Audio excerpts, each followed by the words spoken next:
March மாதம் செவ்வாய்க்கிழமை எஸ்ஐயா புத்தகம் முதல் அதிகாரம் 10வது வசனம் மீண்டும் 16 உள்ள வசனங்கள். அதில் மிகச் சிறப்பாய் 18வது வசனம். வாருங்கள் நாம் இப்போது வழக்காடுவோம் என்கிறார் ஆண்டவர். உங்கள் பாவங்கள் கடும் சிவப்பாய் இருக்கின்றன, எனினும் உறைந்த பனி போல் அவை வெண்மையாகும். இரத்த நிறமாய் சிவந்திருக்கின்றன, இன்னும் பஞ்சை போல் வெண்மையாகும். இதனுடைய அர்த்தம் என்ன? இதோ உங்களுடைய பாவங்கள் கடுஞ்சிவப்பாய் இருக்கிறது, அவை உறைந்த பனி போல வெண்மையாகும். உறைந்த பனி கட்டிகளாக மாறுகிறது, அவை வெண்மையாக இருக்கிறது. ஆனால் அந்த பனி உருகும் போது நம்முடைய உள்ளத்தின் இறுகிய தன்மையை குறிக்கிறது. நம்முடைய இல்லம் இசைக்கு 36:26 உங்களுடைய கல்லான இதயத்தை எடுத்து உணர்ச்சியுள்ள இதயங்களாய், கடவுளுடைய பயமுள்ள இதயங்களாய் மாற்றுங்கள் என்று சொன்னது போல அவருடைய உள்ளமானது கடினப்பட்டு போய்விடுகிறது. நாம் உறைந்து போய்விடுகிறோம். ஆனால் மாறாக நாம் இலகிய உள்ளத்தையும் தெய்வ பயத்தையும் கொண்டு வாழ வேண்டும்.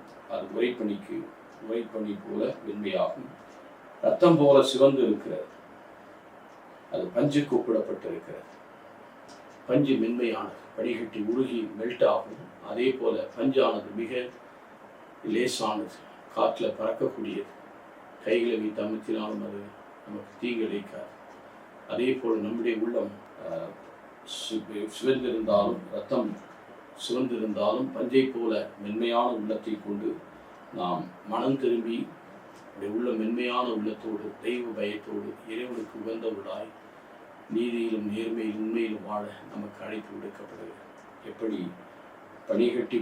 பனிகட்டியானது உறைந்து போகும்போது அது வெண்மையாக இருக்கிறது, ஆனால் அது உருகும்போது அதனுடைய தன்மை இழந்து விடுகிறது. அதே போன்ற உள்ளம் உருகியவர்களாய் நொறுங்குண்ட இதயமாய் தாழ்முண்ட இதயங்களாக இருக்கவும், நம்முடைய உள்ளம் பஞ்சை போல எளிமையான தாழ்மையான நொறுங்குண்ட இதயமாய் இறைவனை தேடும் உள்ளங்களாய் நாம் மாற, இதன் வழியாய் இறைவனுக்கு ஏற்ற வழிபொருளாய்.